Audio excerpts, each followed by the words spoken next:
कि दतिया शक्तिपीठ में एक प्रोसेस है दीक्षा की कि आपको लेटर लिखना पड़ता है। आपने लिखी थी चिट्ठी? हाँ, मैंने 7 बार लिखी है और चिट्ठी से मेरा कुछ भी मतलब नहीं था क्योंकि उस चिट्ठी में शायद मेरा नाम कभी आया ही नहीं। हाँ, तो सबसे पहले जब मैं उनके बारे में बिल्कुल नहीं जानती थी, कुछ भी नहीं जानती थी, तो मेरे भाई का मर्डर केस हुआ।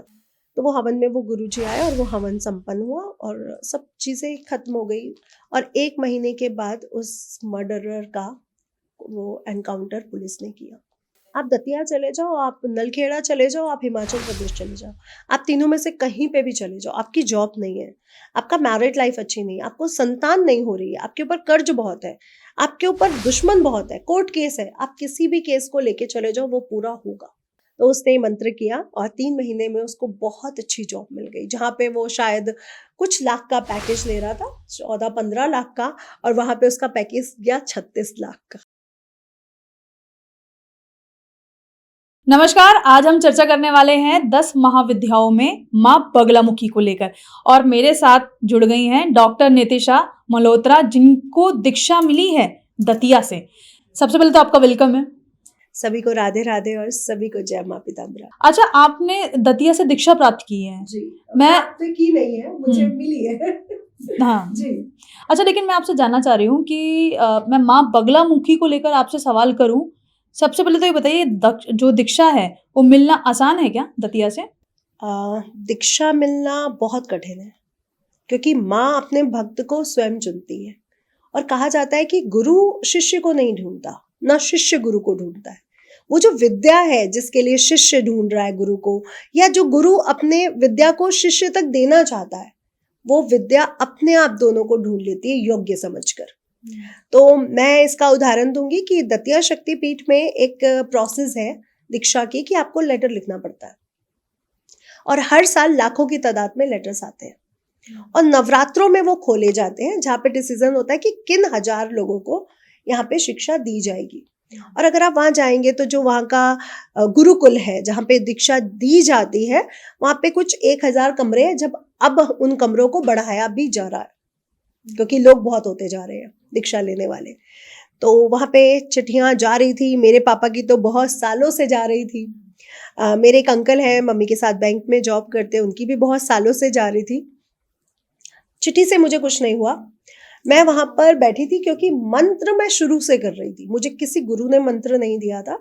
जैसे मंत्र घर में पूजा होती है बंगलामुखी की, तो घर में पूजा थी, एक हवन था, तो जो पंडित जी थे उन्होंने मुझे मंत्र बताया था कि आप ये पढ़ो, तो वो मैं पढ़ती थी।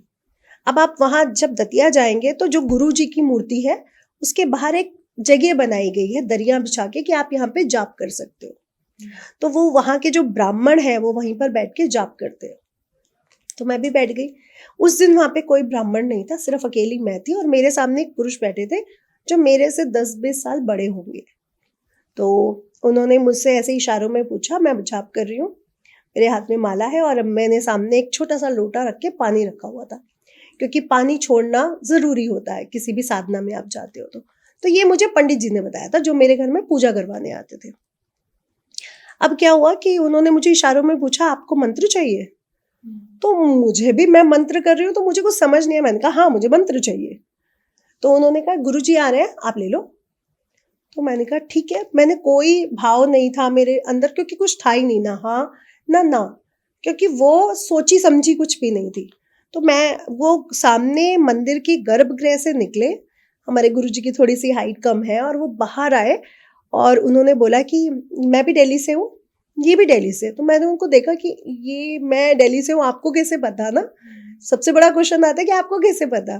तो इनको भी आप मंत्र दे दो, ये मेरे गुरुजी हैं। तो मैंने कहा अच्छा। तो मैंने गुरुजी से बात की, मैंने उनको प्रणाम किया, पैच हुए, तो उन्होंने बोला कि ये तिथि है, ये सामान लेना है, ये इतने बजे आपको वहां पहुंच जाना है।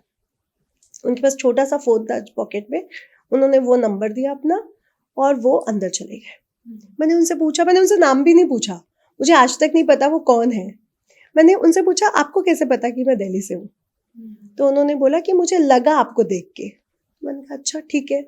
और फिर वो अपने रास्ते और ये पीछे से आए और मेरे हस्बैंड, और मैं अपने रास्ते।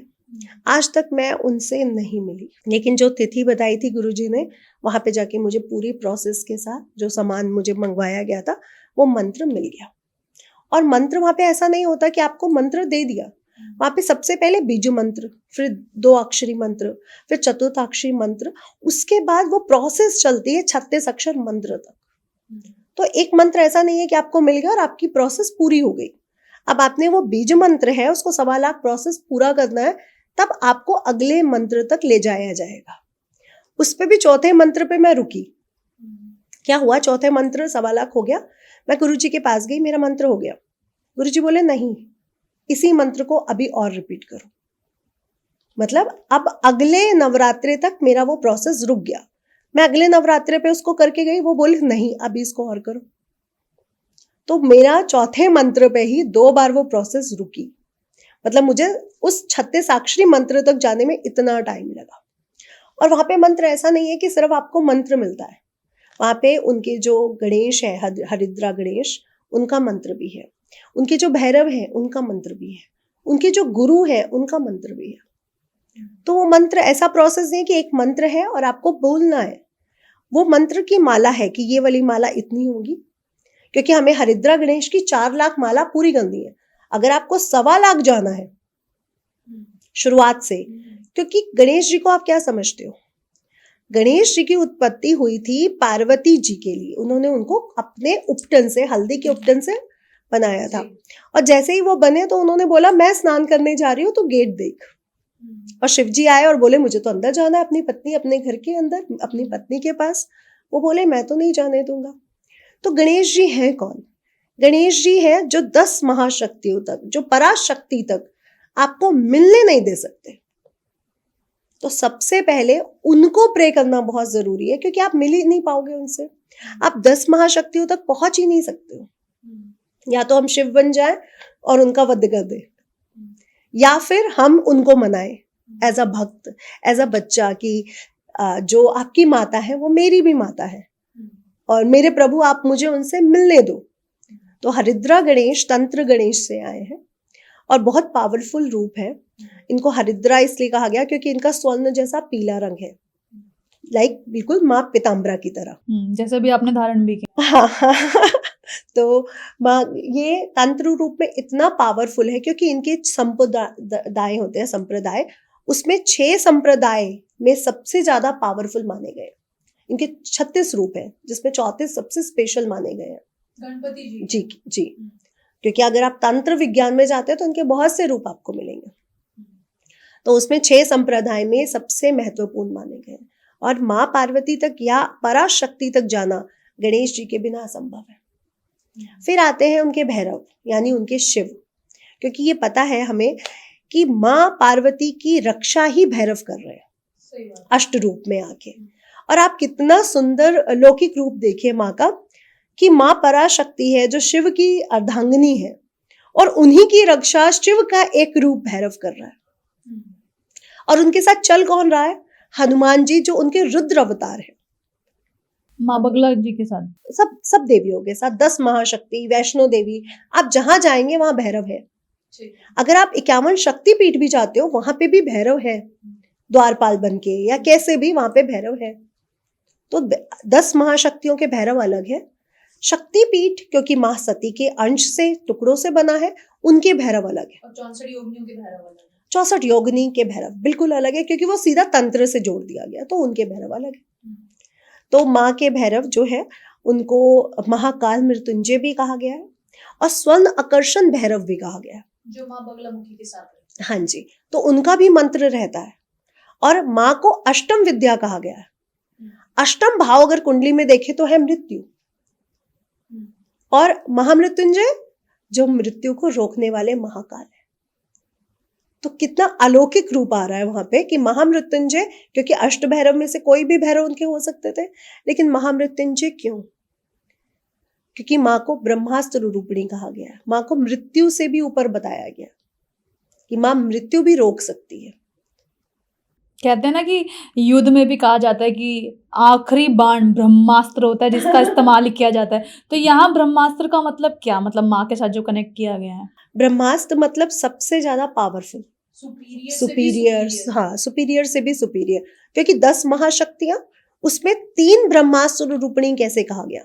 जैसे माँ कामाख्या, माँ त्रिपुर सुंदरी जो स्वरूपा है, जो राजसी देवी है, उनके साथ माँ बंगलामुखी को जोड़ा गया। और अगर आप हिमाचल प्रदेश कांगड़ा गए तो वहां पे भी 3 पिंडियां हैं, नलखेड़ा में भी 3 पिंडियां हैं। हाँ, दतिया में क्योंकि गुरुजी ने इस मंदिर को खुद अपने हाथों से बनाया 1935 में, तो यहाँ पे माँ के साथ उनकी सह चांदनियां हैं। अगर आप उनकी मूर्ति को देखते हो तो एक साइड उनकी दूसरी सह चांदनी है, एक साइड दूसरी। लेकिन अगर पूरी दिमाग से खोल के देखा जाए तो महा त्रिपुर सुंदरी और माँ सरस्वती ललिता वो वहां पे है दतिया में हर जगह। अच्छा, एक बात बताइए, जैसे कि अभी आप दीक्षा के बारे में बता रही हैं, तो सिर्फ मात्र दतिया में ही दीक्षा मिलती है या हिमाचल में भी मिलती है या नलखेड़ा में भी कुछ अलग? देखिए, दीक्षा तो आप कहीं से भी ले सकते हो, लेकिन जो सबसे ज्यादा पावरफुल स्थान जो मैंने अभी तक किताबों से पढ़ा था या सुना था वो दतिया था। दतिया का जो ट्रस्ट है वो बड़ी प्रोसेस से चल रहा है। वहां पे आप कभी भी जाओगे ना, आपको कोई पंडित ये नहीं कहेगा, कोई आप ब्राह्मण की मुझे इतना पैसा दीजिए मैं ये करवा देता हूँ, मैं ये हवन करवा देता हूँ। आप अंदर जाओ, आपसे कोई कुछ नहीं कहेगा। जिसने जाप करना है वो जाप कर रहा है, जिसने पूजा करनी है जो गर्भगृह में है वो गर्भगृह में है। तो वहां पे आपसे पैसा नहीं मांगा जा, वो पूरा ट्रस्ट के अधीन है। और वहां पे गुरु दीक्षा जो दी जा रही है वो भी ट्रस्ट के द्वारा दी जा रही है। वहां पे भी कोई डिमांड नहीं की जा रही कि मुझे 1 लाख दे दो, मुझे 20 लाख दे दो या मुझे 1000 दे दो। वो सारा ट्रस्ट को जा रहा है। और अगर आप और सब जगह जाते हैं तो वहां पे ट्रस्ट से ज्यादा वहां के जो ब्राह्मण है, पंडित है, वो वहां पे कार्य कर रहे हैं। तो कितना वक्त लगता है बगलामुखी माँ की दीक्षा लेने में? देखिए, इसका तो कोई टाइम नहीं है। मैंने आपसे बोला कि मैं जानने वाले हैं जो 20-20 सालों से चिट्ठियां लिख रहे हैं और उनका नंबर नहीं आया। और मैंने तो चिट्ठी मतलब? एक लेटर लिखना होता है कि कहाँ? मैं आपके ट्रस्ट से, गुरुकुल से दीक्षा लेना चाहती हूँ। वहां पे रुकना भी पड़ता है। आपने लिखी थी चिट्ठी? हाँ, मैंने 7 बार लिखी है। और चिट्ठी से मेरा कुछ भी मतलब नहीं था, क्योंकि उस चिट्ठी में शायद मेरा नाम कभी आया ही नहीं। और उसके बाद मैंने लिखी नहीं, क्योंकि मुझे दीक्षा ऐसे ही मिल गई बिना चिट्ठी लिखे। क्योंकि आपके साथ वो इंसिडेंट हो गया जिसमें के लिए कहा जाता है, जो मैंने भी सुना है, कि महाविद्याओं को आप नहीं चुनते, महाविद्या आपको चुनती है। Right. तो 7 बार चिट्ठी लिखने के बाद भी बुलावा नहीं आया और बिना चिट्ठी लिखे बुलावा। और मैं बस वहां बैठी थी और मुझे किसने बोला ये मेरे गुरुजी हैं, आप भी ले लीजिए, दैट्स इट। तो मैं वही कहती हूँ कि मेरी लाइफ में जो जो हो रहा है मुझे भी नहीं पता चलता है क्यों, कैसे हो जाता है मेरे साथ। तो बहुत स्पेशल अनुभव था मंत्र लेना, फिर मंदिर के साथ जुड़ना, क्योंकि अब फिर लॉकडाउन आ गया ना। लॉकडाउन में मंदिर बंद थे। कौन से ईयर में ली थी आपने दीक्षा? मैंने 2013 या 14 में ली थी। और फिर लॉकडाउन आया, लॉकडाउन बंद थे, लेकिन मैं लॉकडाउन में भी मंदिर जाती थी।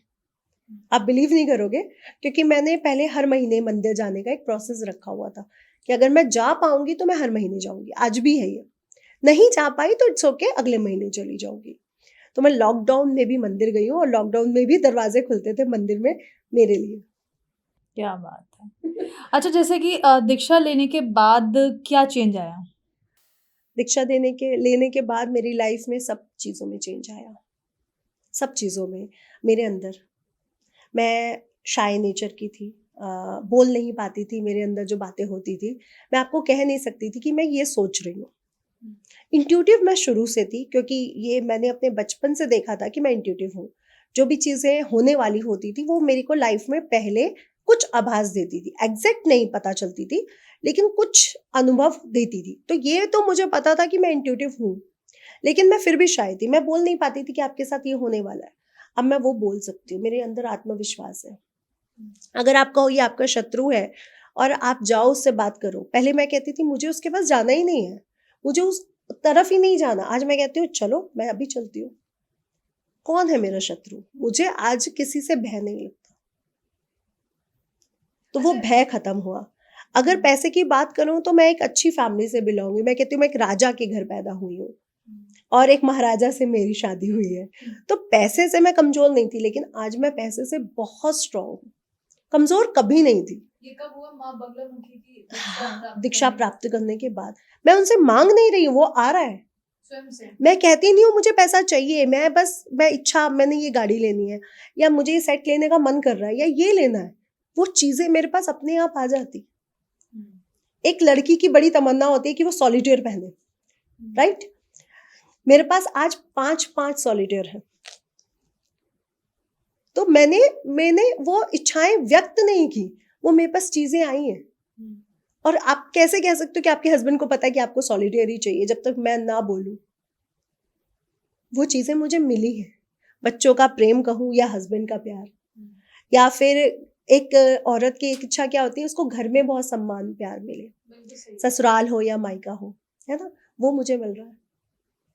बाहर मेरा नेम फेम बढ़ रहा है, आज मुझे लोग जानते हैं डॉक्टर नितिशा मल्होत्रा। और ये सारी चीजें दीक्षा प्राप्ति के बाद हुई हैं। सारी चीजें दीक्षा प्राप्ति के बाद हुई, सब चीजें। अच्छा, कोई एक ऐसे इंसिडेंट बताना चाहेंगी? देखिए, मैं बहुत सारे टॉपिक्स माँ बगलामुखी से जुड़े जानना चाहूंगी, लेकिन आपके पर्सनल चीज़ों से रिलेट इसलिए करवा रही हूँ दर्शकों को, भक्तों को, दोस्तों को, ताकि वो समझ पाए कि महाविद्या जब चुनती हैं आपको तो बदले में क्या देती है, और अगर आप उनकी भक्ति पाना चाहते हैं तो उसके तरीके क्या है, उस पर भी हम अभी जाएंगे। लेकिन थोड़ा पर्सनल एक्सपीरियंस बताइए, कुछ ऐसा नेगेटिव टाइम आया हो जब माँ की तरफ से आपको बहुत सहयोग मिला हो। हाँ, तो सबसे पहले जब मैं उनके बारे में बिल्कुल नहीं जानती थी, कुछ भी नहीं जानती थी, तो मेरे भाई का मर्डर केस हुआ था जब मैं 16 साल की थी। तो अब उसका मर्डर केस हुआ, किडनैपिंग के लिए हुआ था, पैसे की फिरौती मांगी गई थी। हमें ये 11 डेज बाद पता चला था कि किसने उसका मर्डर किया, क्योंकि हमें बॉडी भी 11 डेज के बाद मिली थी, 11 दिन के बाद। और वो 11 दिन की जो प्रोसेस थी ना, वो मैं अपनी लाइफ में वो दिन कभी वापस नहीं, मैं किसी की भी लाइफ में वो दिन नहीं देखना चाहती। और आपको बिलीव नहीं होगा कि वो 11 दिन के 1 महीना पहले मैंने सेम सपना देखा था अपने फादर के लिए, कि मेरे फादर के साथ कुछ हुआ है और बहुत भीड़ है और मैं बहुत रो रही हूँ। और वो सेम प्रोसेस मैंने 1 महीने के बाद एक्चुअल घटित होते हुए देखी थी। अब वो घटित तो हो गई, और गुस्सा भी बहुत था कि पैसे के लिए तुम लोग कैसे किसी की जान ले सकते हो ना, पैसा मांग लो लेकिन किसी की जान मत लो।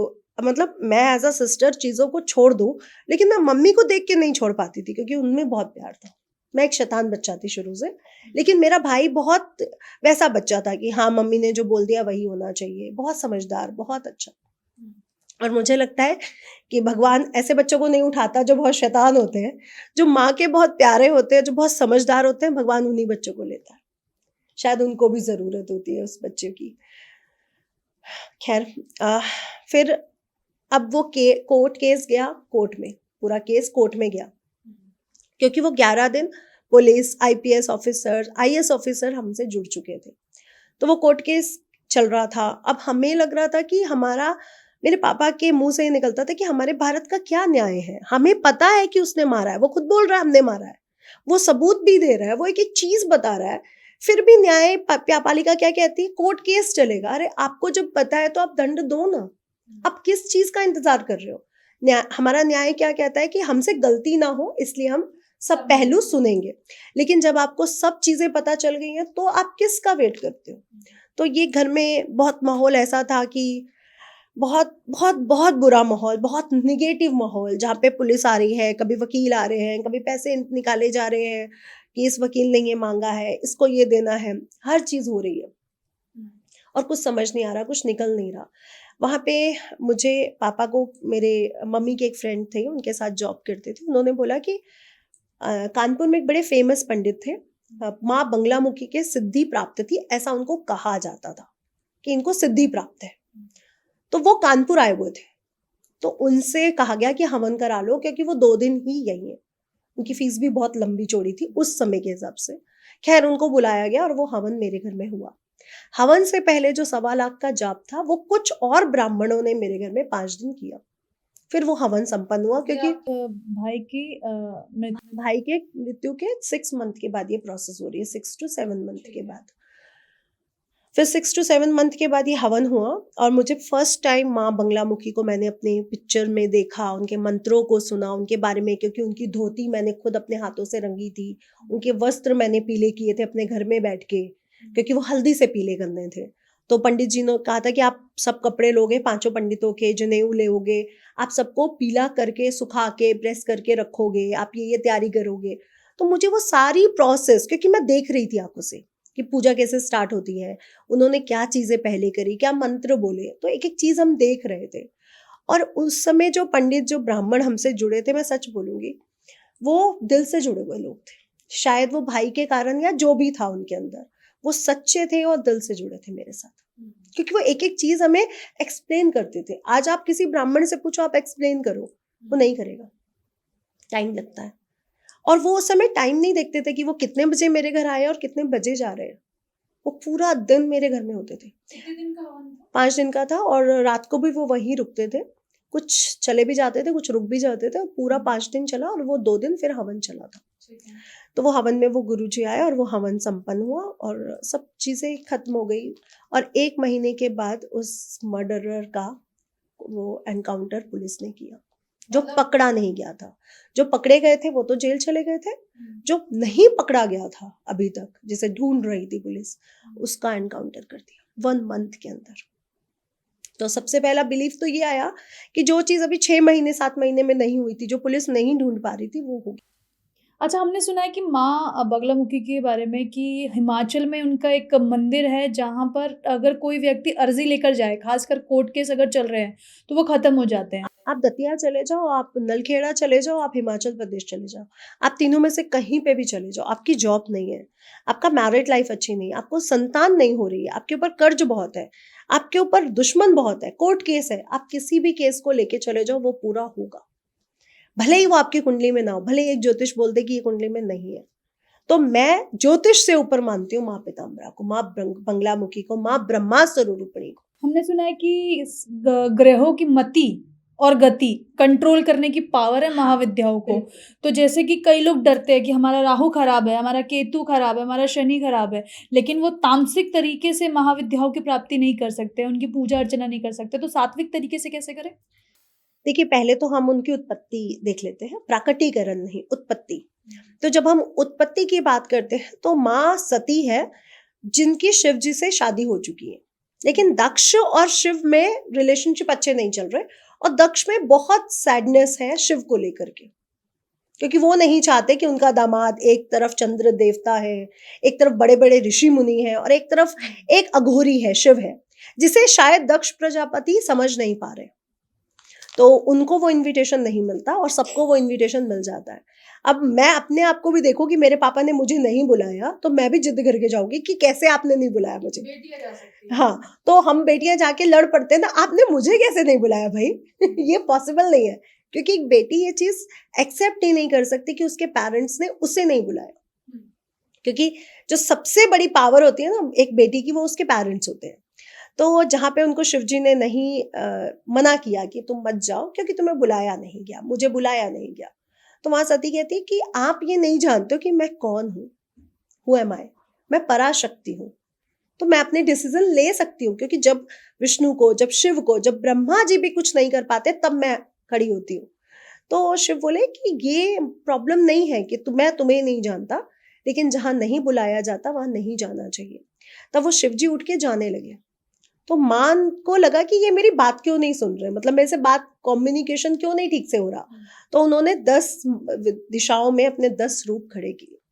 तो माँ बंगलामुखी जो 8वां रूप है, वो वहीं पे उनका उत्पत्ति तो दिखा दी कि हाँ वो 8वां रूप है माँ बंगलामुखी, क्योंकि पहला माँ काली है, दूसरा माँ तारा है, और माँ 8वां माँ बंगलामुखी, 7वें पे धुमावती माता है।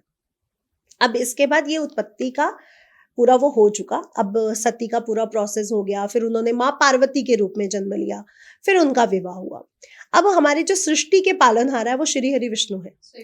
तो सारे ग्रह, सारी चीजें, एक एक चीज, ये चीज कहाँ पे होगी, जैसे आप डिसाइड करते हो ना कि ट्यूबलाइट यहाँ लगनी है, ये फैन यहाँ लगना है, ये पेंटिंग यहाँ लगनी है, वैसे विष्णु, श्री हरि विष्णु डिसाइड करते ये ग्रह यहाँ होगा, ये नक्षत्र यहाँ होगा। तो ये सब मेरी मर्जी से चलेंगे, क्योंकि मैं पालनहार हूँ, मैं पाल रहा हूँ। डिस्ट्रॉयर शिव है, बनाने वाले ब्रह्मा है, लेकिन पालन करने वाला मैं हूं, तो मेरी मर्जी से सब चलेगा। तो एक टाइम ऐसा आया कि आप उसको बवंडर कहिए या कुछ असुरों का कुछ वो कहिए, क्योंकि यहाँ पे अलग अलग कथाएं मिलती हैं, कुछ कहते हैं असुर और कुछ कहते हैं बवंडर। तो एक बवंडर उठा, पृथ्वी खत्म, ग्रह नक्षत्र खत्म, तो सब खत्म। तो सभी देवता भागे, क्योंकि सब देवता खत्म होने वाले थे, क्योंकि देवता भी तो नक्षत्र और ग्रह से ही तो जुड़े हैं। तो श्री हरि विष्णु ने 4000 साल तक हरिद्रा सरोवर के किनारे, जो सौराष्ट्र देश में है, ऐसा पुराणों में वर्णित है, वहां पे माँ त्रिपुर सुंदरी की पूजा करी, जो राजस्वी देवी है उनकी पूजा करी, आराधना करी कि मेरे ब्रह्मांड को बचाओ, मेरी पृथ्वी को बचाओ, क्योंकि भूमि को उनकी सेकंड वाइफ भी कहा गया, एक श्री है और एक भूमि है, तो मेरी इसको बचाओ। तब वहां पे त्रिपुर सुंदरी ने अपने अलौकिक रूप से माँ बंगलामुखी का प्राकट्य दिखाया। और प्राकट्य कैसा है कि स्वर्ण हरिद्रा है, यानी स्वर्ण जैसा अमृत का एक सरोवर है, और वहां पे स्वर्ण के सिंहासन पर वो विराजमान है, और उनका रंग पूरा येलोइश है। जैसे आपने हल्दी अगर अपने उपटन लगाती है दुल्हन तो वो पूरी पीली हो जाती है, तो वैसा उनका स्वर्ण है। और उन्होंने पीले वस्त्र, क्योंकि वो श्री हरि विष्णु की अधिष्ठात्री देवी है, तो जो भक्त की भावना होती है ना, देवी उसी रूप में प्रकट लेती है, इसलिए उन्हें माँ बगलामुखी या माँ पीताम्बरा भी कहा गया। अब बगलामुखी यानी प्रॉब्लम्स का सॉल्यूशन देने वाली, निवारण करने वाली, बगला जो हर प्रॉब्लम का सॉल्यूशन दे दे। अब वहां पे क्या देखा गया कि वो जो तूफान था वो तो माँ ने रोका, और सब ग्रहों को, हर एक चीज को कि तुम यहां जाओ, तुम वहां जाओ, सबको नियंत्रण करके अपनी अपनी जगह भेजा। अब वहां पे एक कथा से हमें मिलता है कि माँ कह रही है मैं ही हूं, ये हर नक्षत्र में, हर ग्रह में, आकाश के एक एक तत्व में, ब्रह्मांड के एक एक तत्व में मैं ही हूं, और मैं खुद को ही बोल रही हूं कि तुम यहां यहां अपनी अपनी जगह पे स्टेबल हो जाओ, क्योंकि सब हुई मैं, और मैं ही खुद को कमांड कर रही हूं। इसलिए कहा गया कि माँ ग्रहों की गति और मति दोनों को डिसाइड करके उससे ऊपर है। मगर माँ आपसे प्रसन्न हो जाए ना, तो अगला ग्रह, 10वां ग्रह आप हो गए। अब वो 10 ग्रह में आपको नाम आ गया, तो कौन कहेगा सूर्य आपने क्यों रखा, कब कहेगा चंद्रमा कि आपने क्यों रखा, क्योंकि आप भी तो उसी मंत्रिमंडल में आ गए ना। जब आप मंत्री बन गए तो कोई मंत्री कह ही नहीं सकता कि ये मंत्री कैसे बना, क्योंकि माँ ने आपको रख दिया। तो माँ कुछ भी कर सकती है, वो पराशक्ति है, वो ब्रह्मांड में सबसे ऊपर है। और ब्रह्मास्त्र रूपिणी क्यों कहा गया उन्हें, क्योंकि माँ ऐसी शक्ति है जो शिव से तो बनी है, जिसमें ब्रह्मा का भी पूरा रूप है, जिसमें विष्णु का भी पूरी रूप है, जो माँ लक्ष्मी, माँ सरस्वती से जुड़ के बनी है। मतलब 3 देवियां, तीनों देव और सभी त्रिदेव के साथ साथ जो जितने भी देव है, सूर्य देवता, पवन देवता, सब देवताओं का भी अंश है। इसलिए उन्हें ब्रह्मास्त्र रूपिणी कहा गया। मैं एक, और यहाँ पे लाखों लोग खड़े हो जाए कि मैं नितिशा के साथ हूँ, तो फिर मैं कितनी ताकतवर हो जाऊंगी। तो इसलिए उन्हें ब्रह्मास्त्र रूपिणी कहा गया। उनकी पूजा कैसे करें, खासकर क्योंकि मेरा अभी आपसे मैंने जो पूछा था यही था कि सात्विक तरीके से कैसे पूजा। देखिए 10 महाशक्तियां सिर्फ और सिर्फ इनकी उत्पत्ति संहार के लिए हुई है। यह शिव जी की सहचालनी है, और शिव जी का काम क्या है, डिस्ट्रॉय। वो सिर्फ डिस्ट्रॉय कर सकते हैं। जब सृष्टि का अंत आता है तो शिव का काम शुरू होता है, और तभी उनकी सहचालनियां भी सामने आती हैं। इसलिए शिव को, जो अकेले सिंगल शिव है, उन्हें शव के साथ शमशानवासी कहा गया है। तो जो उनकी सहचालनियां है वो भी शमशानवासिनी है। आप सब मंदिर जाके अगर देखेंगे तो सब कहीं ना कहीं शमशान घाट के पास है। काली मंदिर कोलकाता का शमशान घाट पे बना हुआ है। कामाख्या जाएंगे तो वहां पे भी शमशान घाट को, तंत्र को जोड़ा गया है। बंगलामुखी जाएंगे तो वहां पे भी शमशान घाट है। हर जगह शमशान घाट को जोड़ा गया है। अब जो शमशान वासनी है, जो शमशान से जुड़ी है, उनकी तांत्रिक पूजा ही होती है। और जो शाक्त संप्रदाय है उसमें 2 तरह से बोला गया कि आप आ सकते हो, एक तो दक्षिणवर्ती मार्ग से और एक वामवर्ती मार्ग से। अगर आप तंत्र से आते हो तो कठोर नियम के साथ आपको आना पड़ेगा। वो प्रोसेस छोटी है बट कठोर है। लेकिन अगर आप ये वाले मार्ग से आते हो जो सात्विक है, वहां पे प्रोसेस लंबी है बट मार्ग कठोर नहीं है। क्यों? क्योंकि यहाँ पे आप किसी पर्टिकुलर डिमांड को लेके नहीं आ रहे हो कि मुझे पैसा चाहिए, मैं एज अ एस्ट्रोलॉजर सबसे आगे हो जाऊं, या मैं बहुत बड़ी प्रधानमंत्री के पद पे बैठ जाऊं। क्योंकि आप क्या मांग रहे हो, मैं प्रधानमंत्री बन जाऊं। क्या आप पूरे विश्व के प्रधानमंत्री बन सकते हो? तो माँ तो आपको पूरे विश्व का प्रधानमंत्री बना सकती है। माँ तो आपको नवग्रहों में शामिल कर सकती है। हम क्या मांग रहे हैं, मैं प्रधानमंत्री बन जाऊं, या मैं ये हो जाऊं, या मैं वो हो जाऊं। तो जो सात्विक मार्ग से आ रहा है वो सिर्फ भावना से जुड़ के आ रहा है, क्योंकि इतनी लंबी प्रोसेस है, 36 अक्षरी मंत्र तक जाना ही 1.25 लाख की कितनी बड़ी प्रोसेस है। और आप जानते हैं जब हम साधना में बैठते हैं ना, हमारी टांगे ऐसे होती है कि हमें लगता है भगवान जी टांगे हटा दो, क्योंकि आप घंटों तक बैठे हो जहाँ पे आपकी टांगे है ही नहीं। आपको फील होना बंद हो जाता है एक टाइम के बाद, कि मेरे को फील होता है कि मेरी टांगे ही नहीं, मेरा नीचे का कोई बॉडी पार्ट ही नहीं है। पहले तो वो दर्द करती है, और जब हम अपनी साधना में जाते हैं उसके बाद वो फील होनी बंद हो जाती है। और जब हम उठते हैं तो ऐसे लगता है कहाँ गए हम लोग। तो वो प्रोसेस है डिफिकल्ट, लेकिन तंत्र मार्ग बहुत सिंपल है, बहुत सिंप्लिसिटी से हमें वहां तक ले जाएगा, लेकिन उसके नियम कानून बहुत ज्यादा स्ट्रांग है। और जो महाशक्ति है, जो शाक्त संप्रदाय है, उसमें गृहस्थ भी जुड़ सकता है। सबसे बड़ी बात क्या है कि आप चाहे गृहस्थ हो, चाहे आप ब्रह्मचारी हो, चाहे आप ओघड़ हो, आप शाक्त संप्रदाय से किसी भी कंडीशन में जुड़ सकते हो। क्यों? क्योंकि आप माँ की पूजा कर रहे हो। अब जैसे लोग कहते हैं हनुमान जी की पूजा स्त्रियां नहीं करती, राइट? या आपने सुना है कि जब बद्रीनाथ में लक्ष्मी जी को लास्ट टाइम बाहर निकालना होता है, तो उस समय वहाँ के जो पंडे हैं, जो ब्राह्मण हैं, वो एक फीमेल ड्रेस में आ जाते हैं और उनकी एज अ सहचारनिया उनकी पूजा तपस्या करके उनको बाहर लेके आते हैं। लेकिन शाक्त संप्रदाय में क्या है कि चाहे आप पुरुष हो, चाहे आप स्त्री हो, चाहे आप मैरिड हो, चाहे आप ब्रह्मचर्य में हो, चाहे आप बच्चे हो, चाहे आप ओघड़ हो, आप किसी भी उसमें माँ की पूजा कर सकते हो, क्योंकि आप एज अ माँ की पूजा कर रहे हो ना। मैं मैरिड हूँ तो मैं अपनी मम्मी से बोलूंगी मम्मी मुझे ये चाहिए, तो वो देगी ना। वो ये थोड़ा कहेगी तो शादीशुदा है, मैं क्यों दूं। अच्छा, यानी कि वो हमारी परालौकिक, शब्द सही बोला ना, पराशक्ति माँ, हाँ। पराशक्ति माँ है। हाँ। तो जैसे कि जो दर्शक इस वक्त आपको देख रहे हैं, आपने क्योंकि दीक्षा भी ली है और पीताम्बरी रंग में आप नजर भी आ रही हैं, आपकी साड़ी भी उसी रंग में, आपके माथे का तिलक भी उसी रंग में, मध्य में शक्ति का भी केंद्र नजर आ रहा है, चेहरे पे मुस्कुराहट भी बरकरार है। तो थोड़ा सा बता दीजिए कि घर में कैसे करें। सिंपल है, आपको कोई टेंशन लेने की जरूरत नहीं है। अगर आप भावना से जाओ, मैं तो बस ये कहूंगी आप कोई डिमांड मत करो, क्योंकि मैंने उनसे डिमांड नहीं की थी और मुझे वो हर चीज मिली है। मैं 2014 में एस्ट्रोलॉजर स्टूडेंट भी थी, मैं पढ़ा भी रही थी, एस्ट्रोलॉजी के क्लाइंट भी देखती थी, लेकिन तब तक मैं नेम फेम में कहीं पे खड़ी नहीं थी। ठीक है, वो मेरे एरिया के लोग जो मुझे जानते थे, या स्टूडेंट ने किसी को बताया तो वो सिर्फ मुझे जाना। आज मुझे दुनिया में बहुत जगह जाना जाता है, इनफैक्ट विदेशों से मुझे कॉल आते हैं।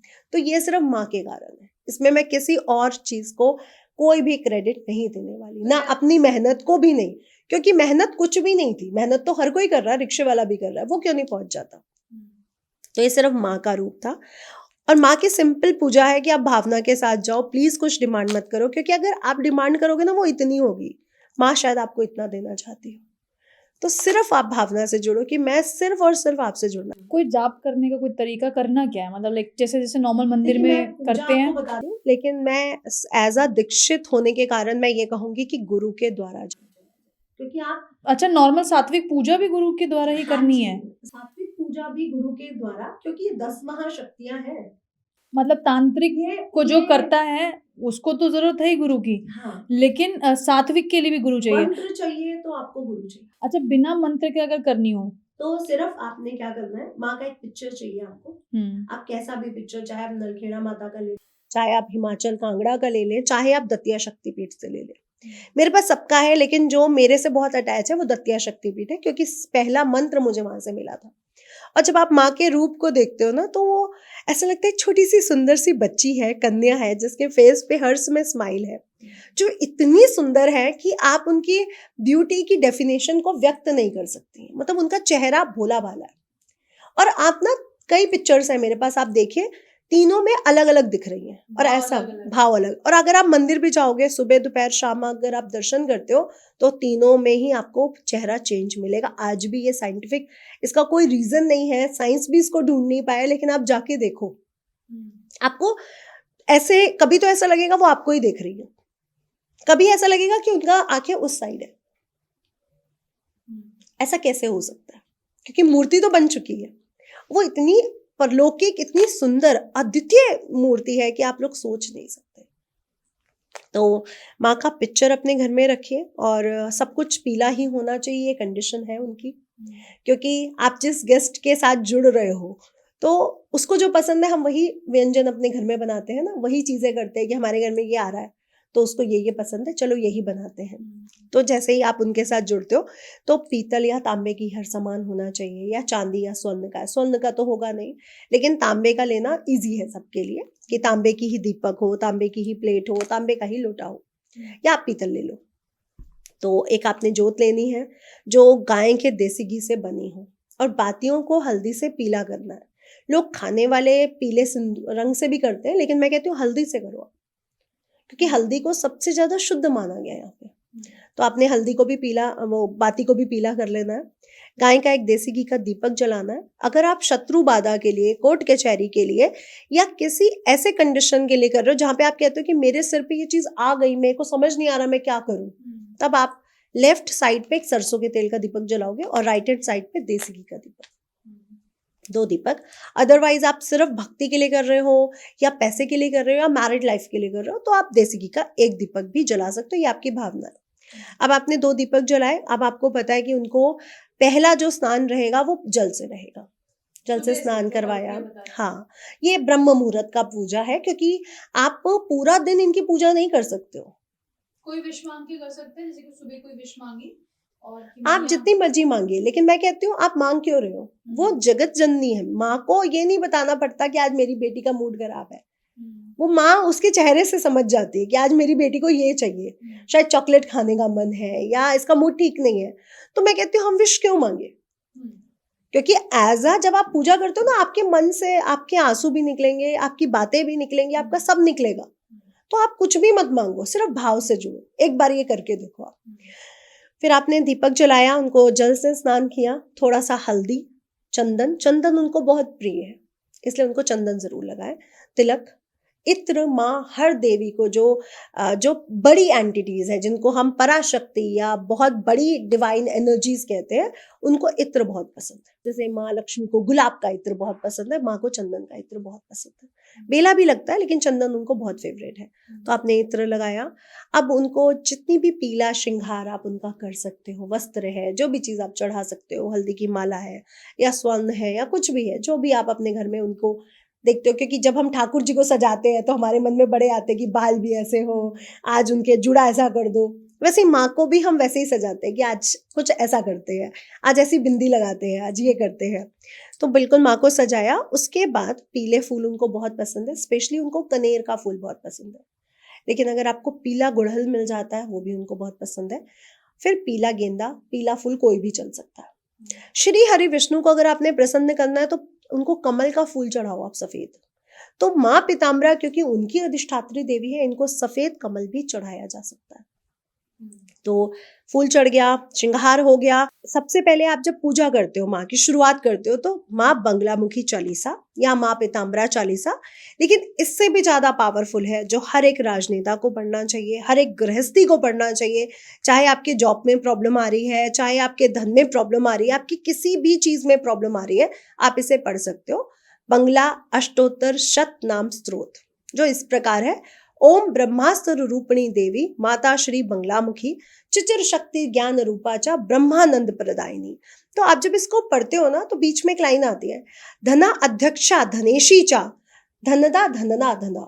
तो धन की भी आप कितना धन का वो करते हो, आप धन करते हो, आपको ऐसा धन माँ दे सकती है जो आपको हमेशा स्टेबल रहे, कभी खत्म ना हो, और आपकी हर विश, आपकी हर एक इच्छा पूरी यानी कि होगी। सुख समृद्धि धन धान्य की वृद्धि भी होगी और आपकी परिकल्पना से परे इतना धन हो और सकता है। आपको कोई भी सफलता चाहिए, चाहे वो राजनेता को सफलता चाहिए, चाहे वो आपको जॉब में कंपटीशन बहुत आ रहा है, आपका बॉस आपको तंग कर रहा है, आपको कोई भी प्रॉब्लम है, आपकी मैरिड लाइफ अच्छी नहीं चल रही, आप इनको पढ़ के देखो। क्या बताया, एक बार और बताइएगा क्या पढ़ना है? बंगला अष्टोत्तर शत नाम स्तोत्र। अच्छा, जो लोग नहीं पढ़ सकते ढंग से, तो क्या अगर सुनने जो लोग साधना में नहीं जुड़ सकते, वो उनके लिए बता रही हूँ। क्योंकि अगर आप साधना में जाना चाह रहे हो तो आपको गुरु दीक्षा जरूरी है, लेकिन गुरु दीक्षा कैसे ली जाए, वो प्रोसेस डिफिकल्ट है।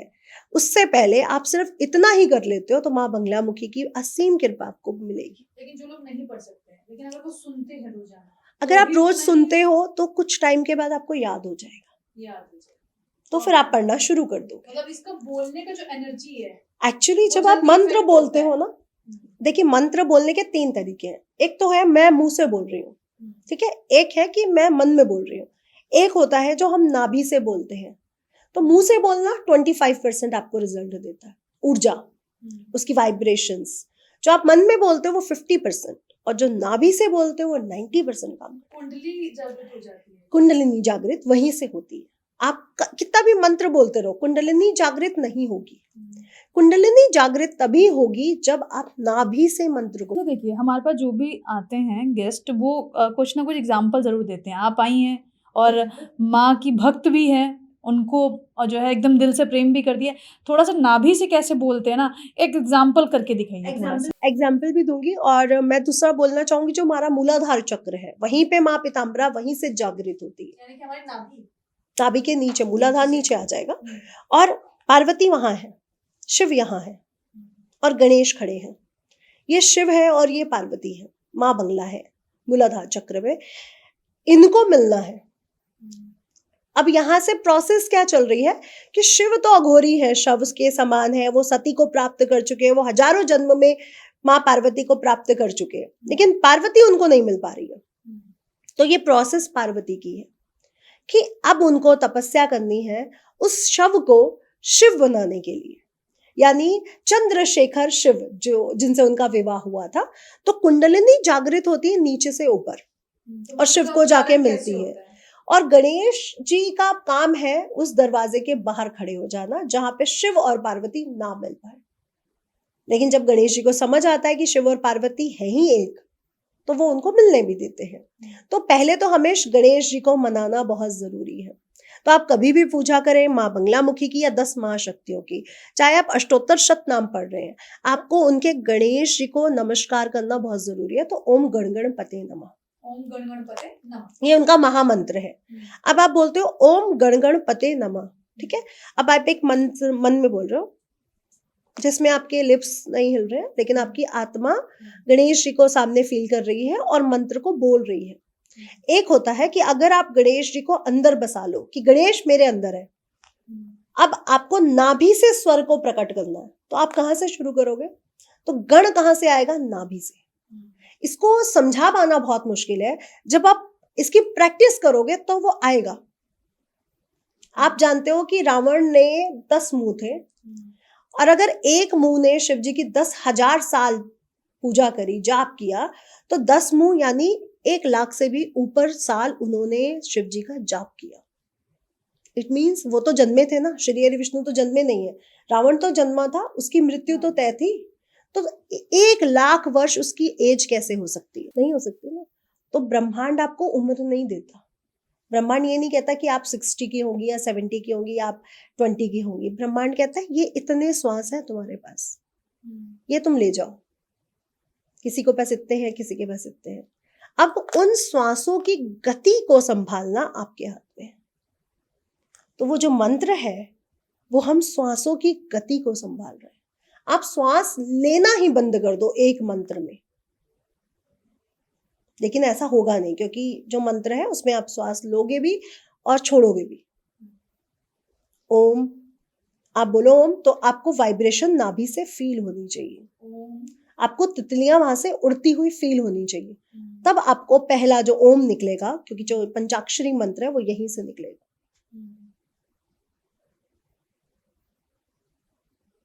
तो यहाँ पे ऐसी वाइब्रेशंस आपको फील होगी, कोई चीज ऊपर उठती हुई, तो एनर्जी फील करते हुए हमें तब आपका जो पूजा की प्रोसेस है वो 90% एक्टिवेट। जब लोग कहते हैं हम साधक हैं, साधक तो बहुत है, लेकिन सिद्धि किसको प्राप्त है ये कहना बड़ी बात है। साधक तो सब बन सकते हैं, लेकिन सिद्धि प्राप्त होना बहुत बड़ी बात है। और जो लोगों को लगता है कि देवी आती है, सिद्धियां आती हैं, तो मैं उनको बहुत क्लियर कर दूं, पराशक्ति कहीं नहीं आती। शरीर नष्ट हो जाएगा।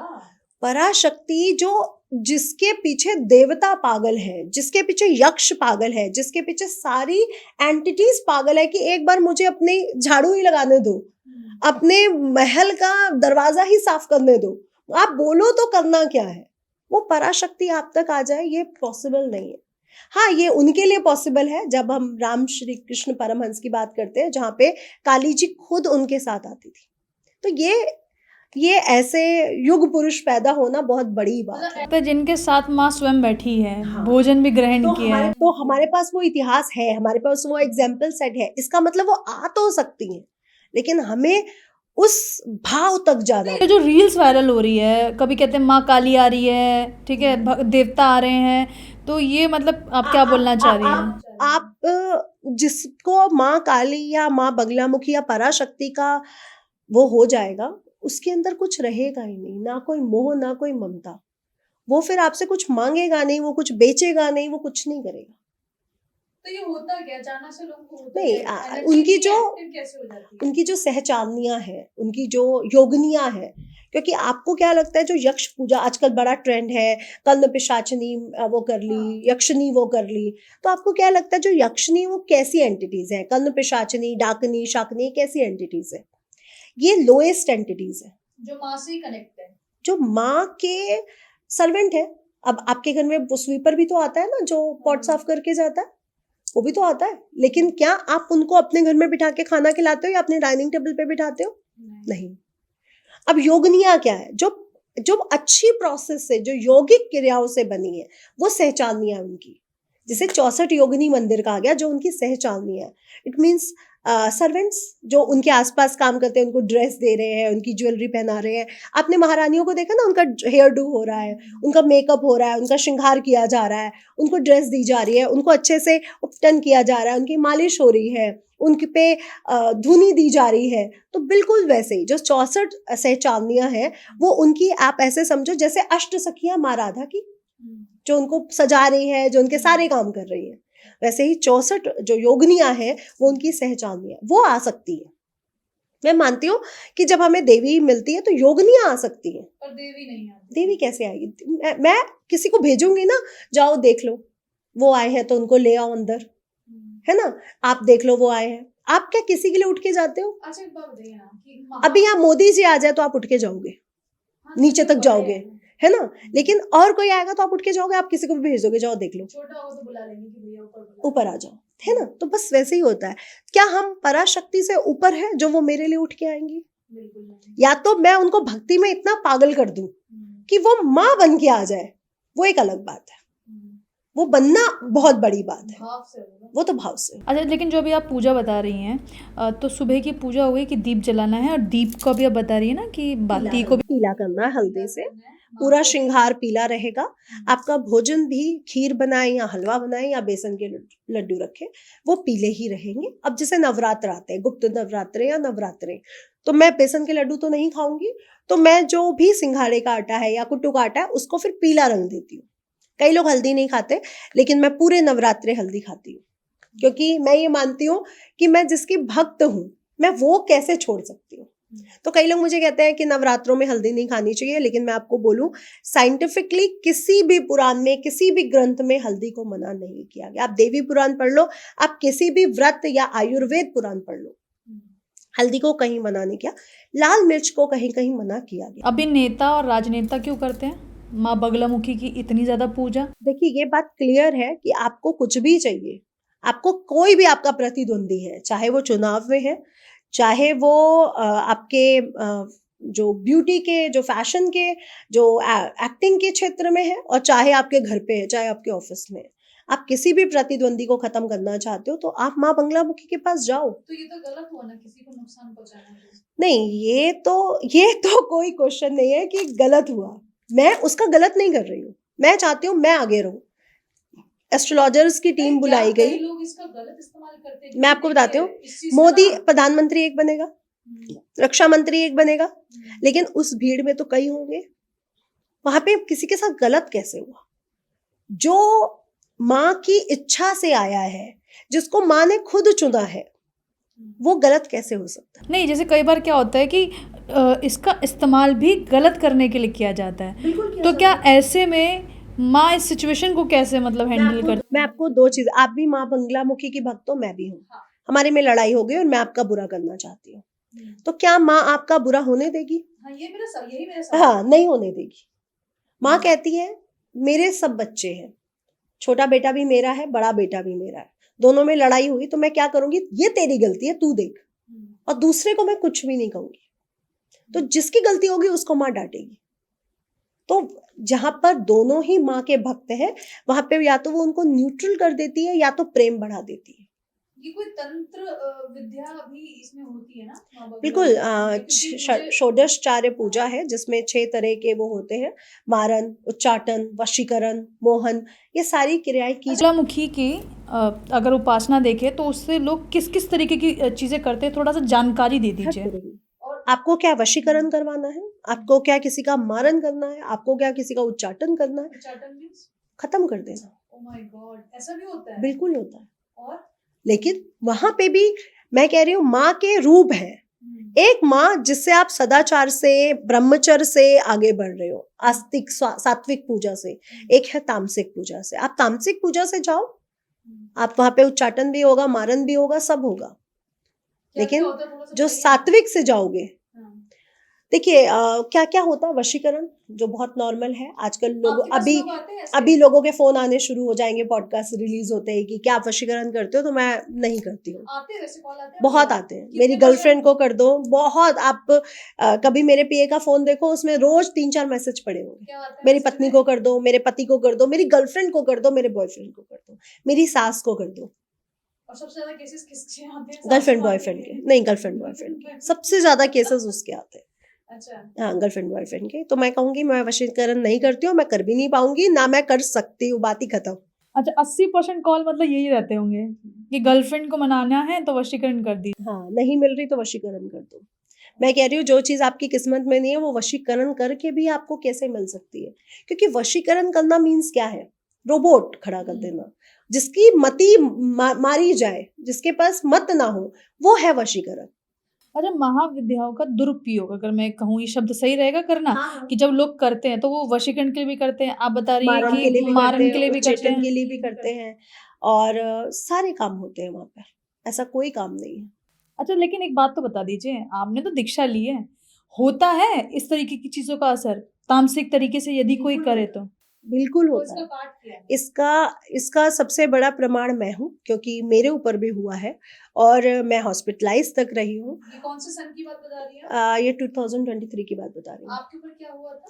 और जब मैं वहां गई, ये क्या हुआ था वो नहीं बताऊंगी, लेकिन बस ये हुआ था कि मैं कुछ भी ना कर पाऊँ, ना मेरे अंदर दिमाग हो, ना मैं कुछ बोल पाऊँ, ना मैं कुछ कर पाऊँ। ये आपको फील कैसे हुआ कि मेरे साथ कुछ ऐसा हो रहा है, या फिर घर वालों को फील हुआ? मैं वीडियोस बनाती हूँ, मैं सारे काम करती हूँ, मैं लोगों से बात भी करने में बड़ी कंफर्टेबल रहती हूँ। मैं कभी नहीं कहती कि मुझे इससे बात नहीं करनी है। अगर मेरा जो ऑफिस के लोग हैं मुझे बोलेंगे मैम भावना जी का कॉल है, आप बात कर लो, तो मैं कहूँगी हाँ दो, मैं ऐसी हूँ नहीं। तो मुझे तो मजा आती है लोगों से बात करने में। तो वो टाइम ऐसा था, ना मेरे से वीडियोस बन रहे थे, ना मेरे को हस्बैंड अच्छा लग रहा है, ना मेरे को मदर अच्छी लग रही है। आप सोचो, हस्बैंड से लड़ सकते हो आप, क्या आप अपने बच्चों से, आप अपनी माँ से लड़ सकते हो? आपकी एक दिन ऐसी परिकल्पना करो कि आपको माँ नहीं अच्छी लग रही, उसमें भी कमियां दिखने लग जाए, तो आपको सोचना पड़ेगा कि मुझे हो क्या रहा है। ये तब की बात है जब आप दीक्षा ले चुकी थी, दीक्षा ले चुकी जब आप थी, ऑलरेडी पूजा कर रही हैं जबकि मैं कई सालों से प्रोसेस में थी। और आपके ऊपर असर हो गया। असर हो गया। और ये कौन सी महाविद्या का प्रयोग था आपके ऊपर? ये नहीं मैंने उनसे पूछा, मैंने सिर्फ उन लोगों के नाम पूछे, वो भी उन्होंने मुझे पहला अक्षर बताया, गुरुजी ने ही बताया था, और बोला कि ये चीज पहन लो और ये चीज आज के बाद खाना नहीं, ये करना नहीं। तो मतलब किसमें मैंने किया था आपको उस करके? खाने में ये चीजें भोजन से, जीन्स से ही हो सकता है। या तो आपका जीन्स चाहिए, या तो आपका कपड़ा चाहिए, या तो आपके बाल चाहिए, या तो आपके नाखून चाहिए। जहां से आपकी जीन्स मिल जाए, आपकी लार मिल जाए, आपका कुछ भी मिल जाए, या आपको कुछ खिला दिया जाए। लार से भी हो जाता है? अच्छा, थोड़ा सा दर्शकों को आजकल जानकारी लोगों की दीजिए। बड़ी प्रॉब्लम है ना, यूपी बिहार में कहीं पे भी थूक देते हैं। हाँ, अगर करने वाले आए तो वो आपकी लार से भी कर सकते हैं, आपकी फोटो से कर सकते हैं। आप सोशल मीडिया पर इतनी फोटोज डालते हो, व्हाट्सएप पर, सबसे हो सकता है। तो बंद करना पड़ेगा फिर तो। हाँ, सबको करना चाहिए। आजकल जो लोग कहते हैं ना हमें नजर बड़ी लग रही है, मैं कहती हूँ कभी भी कुछ महीने बाद आप फोटो डाल दो, लेकिन बहुत जल्दी अपनी फोटोज मत डालो। जैसे अब मैं हिमाचल प्रदेश गई, मैंने वहां की फोटो उठाई और डाल दी, कभी मत डालो। क्योंकि अभी आप वहां पे जागृत हो, आपकी ऊर्जा वहां है, आपकी आत्मा वहां है, आपकी हर चीज वहां है। जब आप आ जाते हो, कुछ दिन बीत जाते हैं, तो वहां से आपकी पूरी ऊर्जा निकल चुकी है। आपको क्या लगता है मिरर में से वशीकरण किया जा सकता है अगर आपका मिरर मिल जाए तो? कैसे? मिरर एक ऐसी वस्तु है जो तंत्र का सबसे इम्पोर्टेंट भाग है। जैसे आप नींबू लौंग देखते हो, वैसे मिरर, किसी का मिरर मिल जाए, क्योंकि मिरर में उसकी छवि है। और आपको पता है मिरर को देखने के कई घंटों तक उसमें वो छवि रहती है, वो पूरी एनर्जी रहती है मेरी। तो यदि किसी के साथ गलत करें तो मिरर उठा के भी लाके कर सकते हैं। हाँ, आप मेरे घर में कभी चलो, मैं पूरा मेकअप करने के बाद मिरर ढक देती हूँ। मेरी छवि में या तो मेरा बंदा, मेरे हस्बैंड है, मेरे बच्चे हैं, वही छवि देख पाएंगे, मैं दूसरे को छवि नहीं देखने दूंगी, क्योंकि मैं नहीं चाहूंगी कि मेरी ओरा किसी और ओरा से कनेक्टेड हो। इनसे तो मैं हूँ, इनसे तो मैं फिजिकली कनेक्टेड हूँ, मैं मेंटली कनेक्टेड हूँ, और किसी को मैं नहीं कनेक्टेड। अच्छा, लड़कियां तो अमूमन अपने पर्स में मिरर रखती है, कॉम रखती है, एक दूसरे को हम लोग इस्तेमाल करने के लिए अपने अपने फ्रेंड्स को दे सकते कभी हैं। मिरर नहीं लेना चाहिए, कभी भी नहीं। आप लोग देखते हो कि आपकी ओरा क्यों डिस्कनेक्ट हो जाती है, आपको क्यों मूड स्विंग्स होने लगते हैं, जो मिरर वो करेगा उसको। सब लोग कहते हैं इत्र मत दो, सोशल मीडिया पर बोलते हैं इत्र मत दो, घड़ी मत दो। मैं कहती हूँ कुछ भी दो या ना दो, मिरर शेयर मत करो। मिरर आप उसी से शेयर करो जो आपसे दिल से जुड़ा है, बस। अच्छा, हमने सुना भी है कि मिरर वैसे भी एक तरीके का एक जरिया है दूसरे उसमें जाने का, दूसरी दुनिया में जाने का। हाँ, जो निगेटिव भी हो सकती है और पॉजिटिव भी हो सकती है, बेसिकली वो निगेटिव है। भैया अगर दे रहे हैं तो दीजिए मत, बड़ी रिस्क की बात हो जाएगी। मिरर तो मतलब आप कभी ऐसी फ्रेंड को भी मत दीजिए जो बहुत निगेटिव रहती हो, जो बहुत रोंदू हो, आप उसको भी कभी मत दो, क्योंकि आप कभी ऐसे इंसान को मिरर दे के देखो, आपकी ओरा निगेटिव हो जाएगी, आपको कुछ अच्छा लगना बंद हो जाएगा। आप करके देख लो एक बार, आपको समझ में आ जाएगा कि मिरर कितना ताकतवर है। अच्छा ये बताइए ना, ये नेगेटिविटी से, एंटिटीज से, क्योंकि महाविद्या है माँ बगलामुखी, और लोग सात्विक तरीके से यदि आप पूज रहे हैं, जिस तरीके से भी आपने बताया, उनको अगर बचना हो वो क्या करे? मैं आपको बोल रही हूँ कि देखिए, तंत्र प्रयोग हर किसी पे नहीं होता। या तो कोई घर वाला कराएगा, या बाहर वाला वो कराएगा जो आपको आगे नहीं जाता देख सकता। बेसिकली जितने भी राजनेता आते हैं, चाहे वो जबलपुर आते हो, चाहे वो दतिया आते हो, वो चाहे कुछ भी आते हो, वो ये नहीं कहते कि उसको मुझे कुछ करवाना है। वो कहते हैं मेरी या पद है, मुझे ये टिकट चाहिए और मुझे जीतना है, दैट्स इट। कोई भी अभिनेता आएगा ना, वो कहेगा मेरी ये पिक्चर नहीं बन पा रही है, मुझे आगे बढ़ना है, मुझे मूवीज चाहिए, हिट चाहिए। वो ये नहीं बोलेगा कि इसको इसको खराब कर दो। जो लोग ये बोलते हैं कि इसको इसको खराब कर दो, उसको मैं पहले क्लियर कर दूं कि ये सब चीजें रीबैक होती हैं, कर्मास हमेशा वापस आते हैं। तो जो राजनेता आता है, मैंने जबलपुर में भी देखा है, बहुत लोगों को देखा है, शमशान क्रिया में भी देखा, उन्होंने ये नहीं बोला कि मेरे प्रतिद्वंदियों को मारो या कुछ करो। अच्छा, जो ये उन्होंने बोला है कि राजनेता- पद चाहिए, टिकट चाहिए, जीतना है, लेकिन जो बात राजनेता खत्म। लेकिन जो राजनेता करवाते हैं, या यदि कोई व्यक्ति अपनी किसी चीज को करवाना चाहता है कि भैया ये तुरंत चाहिए, तो वो तामसिक तरीके से ही करवाते होंगे। पूरे 1.25 लाख 10 लाख मंत्रों के जाप के बाद हवन से, सात्विक चीजों से भी वो प्राप्त होता है। 100% होता है, 100%, मैं कहती हूँ गारंटी के साथ होता है। अच्छा, जैसे आजकल रील्स के जरिए बहुत सारे मंत्र मिल जाते हैं और लोग शुरू हो जाते हैं घर पे बैठ के, उसका इफेक्ट क्या होता है? वो तो मैं पहले बोलूंगी कि ऐसा बिल्कुल मत करें। जो रील से आपको मंत्र मिल रहे हैं उसको ऐसे जपना शुरू मत करें, क्योंकि आपका जो भी, आप जो माँ का बीज मंत्र है वो है हरलिंग। कई लोग बोलते हैं हिरीम, कई लोग बोलते हैं हिरलिम, आप उसको बोल रहे हो हरलाम, हिरलाम, हिलांग। तो ये डाकनी, शाकनी, पिशाचनी किसी का भी मंत्र बन जाएगा। उनके मंत्र भी ऐसे ही है। तो आगमन करने की जगह आप डाकनी, पिशाचनी, किसी को भी अपने साथ जोड़ लोगे और आपको लगेगा कुछ तो हिल रहा है, कुछ तो हो रहा है, लेकिन आप बर्बाद होते चले जाओगे। तो माँ का बीज मंत्र एक गुरु से लीजिए, क्योंकि जब गुरु आपके कान में बोलता है ना, वो कभी गलत नहीं हो सकता। वो आपके कान में बोलता है, वो आपके तीसरी नेत्र को, क्राउन चक्रा को एक्टिवेट करता है। अच्छा एक बात बताइए ना, आप माँ बगलामुखी की उपासक है एक तरीके से। हाँ, तो आपके पास जो क्लाइंट्स आते हैं वो किस किस तरीके के होते हैं? देखिए, आधी लाइफ जो मेरा बचपन था, जो मेरी शादी हुई, तब तक तो मैं यही सोचती थी कि पुरुष खराब होते हैं, स्त्रियां बहुत अच्छी होती हैं। ये मेरी धारणा थी कि करेक्टरलेस सिर्फ पुरुषों का हो सकता है, स्त्रियां ऐसी नहीं होती, क्योंकि आप जैसा होते हो, आपके आसपास जैसी चीजें होती है, आप वही देखते हो। फिर ज्योतिष में आके मुझे ये पता चला कि यहाँ पे करेक्टर की तो बात ही नहीं है। सब अपनी मनोवांछित चीजों के पीछे भाग रहे हैं, फीमेल्स भी और मेल्स भी। और फिजिकल डिमांड इतनी बढ़ चुकी है, मैं सिर्फ सेक्सुअल नहीं कहूंगी, मैं फिजिकल डिमांड, वो गले लगना, वो टच, कुछ भी आप कह दो कि मुझे वो चाहिए।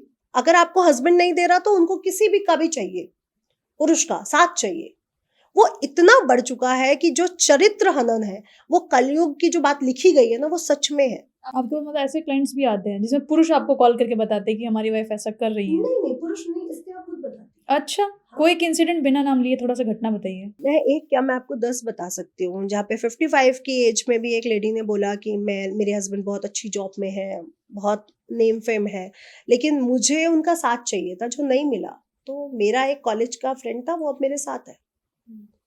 वहां पे मैं ये नहीं कहूंगी कि शायद उनमें फिजिकल है या नहीं, लेकिन उनको वो चाहिए। जबकि मैं कहती हूँ कि स्त्रियों को किसी की जरूरत नहीं है, वो खुद ही शिव है, वो खुद ही पार्वती है।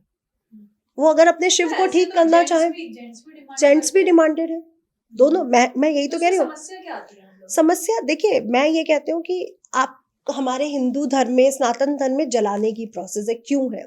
आपका एक एक रोम छिद्र है ना, एक एक ऊर्जा को पहचानता है। मैं आपको गले लगी अभी आके, तो आपकी ऊर्जा मेरी ऊर्जा में कनेक्ट हुई, राइट?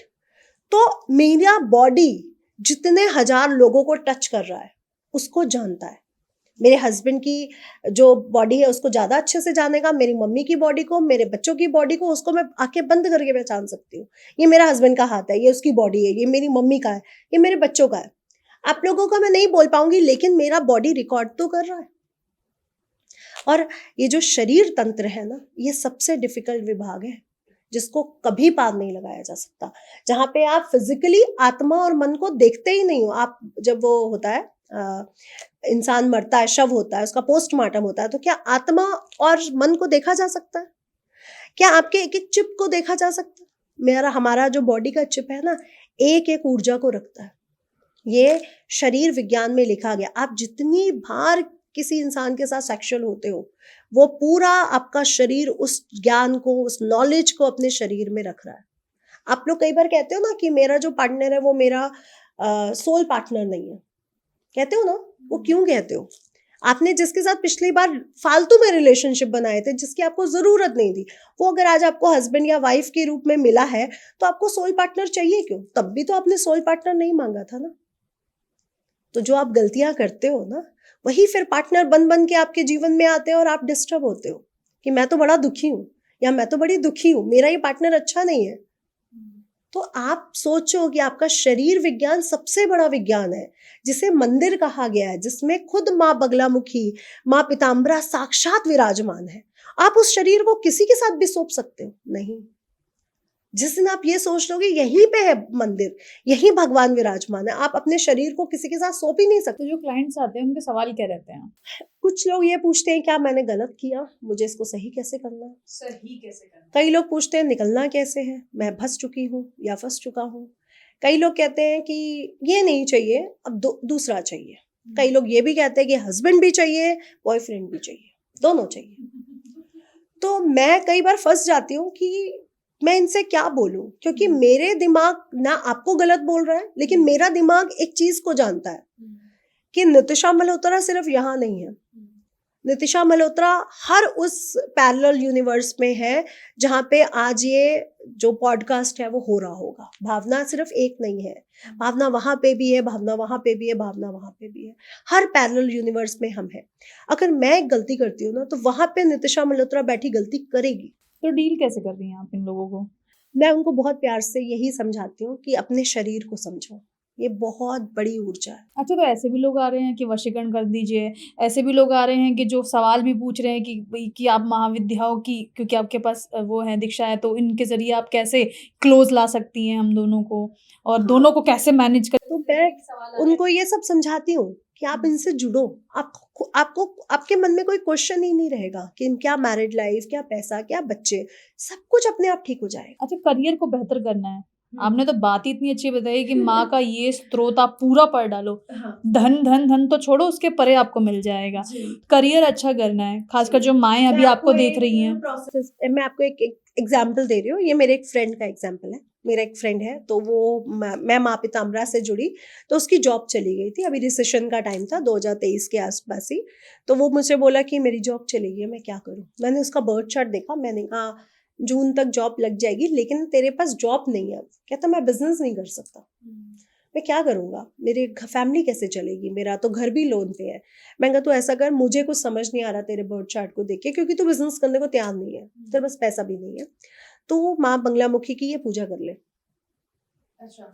अब उसके साथ क्या हुआ कि उसकी जॉब चली गई, लोन भी आ गया।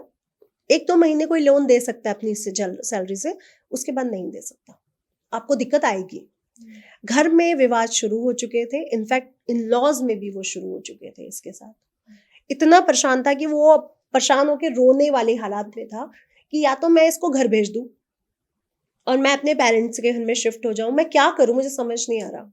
मैंने बोला तो सिर्फ ये कर, गुप्त नवरात्रे आ रहे हैं जुलाई में, तू सिर्फ ये कर ले। क्या करने के लिए कहा था आपने? माँ का मंत्र। मतलब बताने वाला है जो बता सकते हैं आप? नहीं, मैं नहीं बताऊंगी, वैसे मंत्र सोशल मीडिया पर भरे पड़े हैं, लेकिन मैं फिर भी कहूंगी कि आप गुरु से ही लो।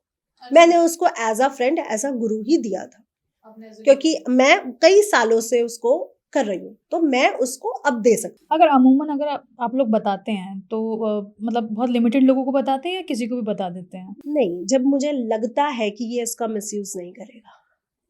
क्योंकि उस मंत्र से फायदे ऐसे ऐसे है ना कि जो चाहो ले लो, लेकिन उसका फायदे का घाटा आप दूसरे का भी कर। नुकसान भी है ना, क्योंकि आपकी भावना क्या है, आप कितने गलत हो।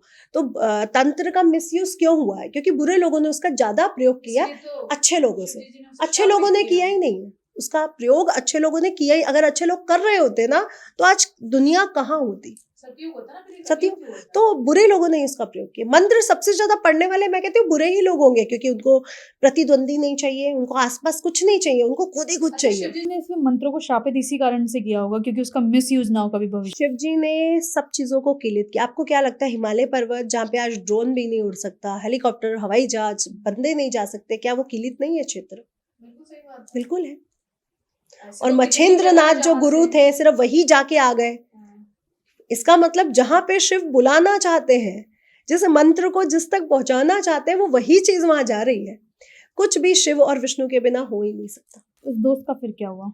तो उसने मंत्र किया और 3 महीने में उसको बहुत अच्छी जॉब मिल गई, जहाँ पे वो शायद कुछ लाख का पैकेज ले रहा था, 14-15 लाख का, और वहां पे उसका पैकेज गया 36 लाख का, मतलब डबल से भी ज्यादा। जो काम नक्षत्र ग्रह बिगाड़ रहे थे वो काम माँ के उस मंत्र ने सुधार दी। मैरिड लाइफ ठीक हो गई, इन लॉज आज बहुत रिस्पेक्ट देते हैं, बच्चा भी एक ही बच्चा है उसका, वो भी आज ठीक है, सब बढ़िया। अच्छा, घर में चाहते स्वाभिमान, सम्मान, मान, प्रतिष्ठा, गरिमा सब बनी। ऐश्वर्य सब कुछ देता है माँ, ऐश्वर्य, मान, सम्मान, नेम, फेम, आपको क्या चाहिए आप सोचो। लेकिन वही वाली बात आ जाती है वाक पटुता कि करे कैसे, मतलब क्या ऐसा करे, माँ की पूजा किस मैं आपको कहती रही हूँ, आप सिर्फ बंगला अष्टोत्तर शतनाम पढ़ के देखो।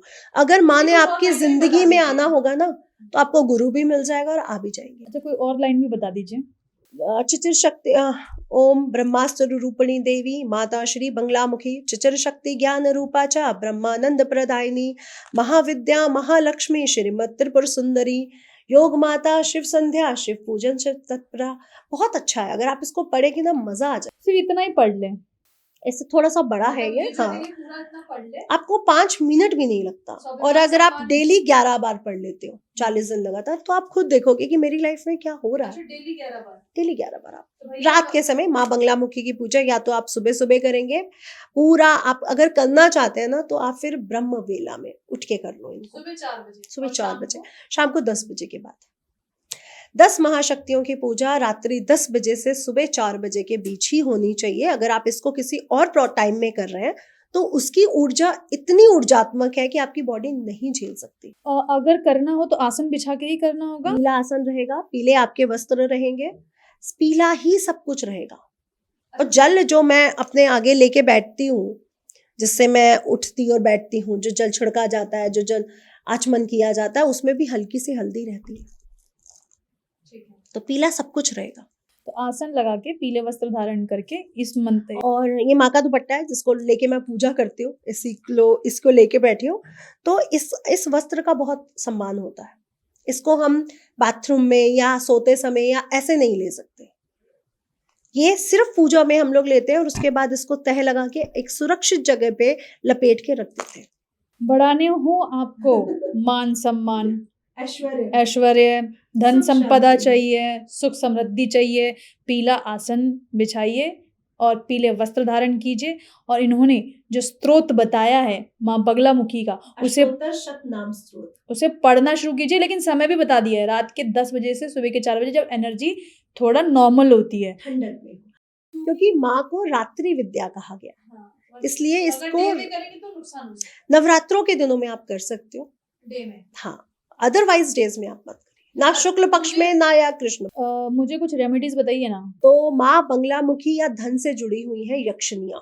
आप जानते हैं कि यक्ष जो है, यक्षराज कुबेर जी, सारा धन जो माँ लक्ष्मी का, अष्ट लक्ष्मियों का जो पूरा धन का जो कोषाध्यक्ष है वो यक्षराज है।